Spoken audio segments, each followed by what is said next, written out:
ফাকরুজ মিনা ফাইন্নাকা রজিম ইন্না আলাইকা লানাতি ইলা ইয়াউমিদ্দিন। আল্লাহ বলেন, ইবলিস তুই এখান থেকে বের হয়ে যা, তোর প্রতি অনন্তকালের জন্য লানত, তুই বিতাড়িত।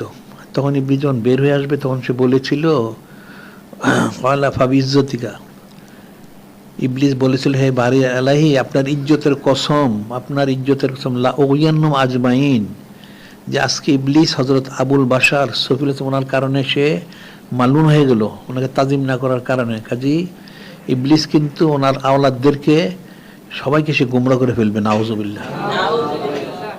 এখন হয়তো গোমরা সবাই করতে পারবে না, কিন্তু সে তো কোশিশ করে যাচ্ছে। এই জিনিসটা তো মুসলমানের বোঝা উচিত।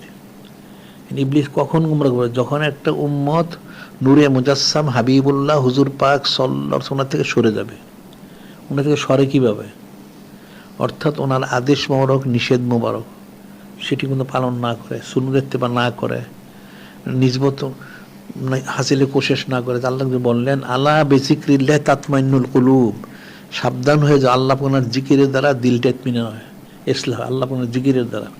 যখন সে জিকির করবে না তখন তাকে সে অসুস্থ দিয়ে সে গোমরা করে ফেলবে, নাউযুবিল্লাহ।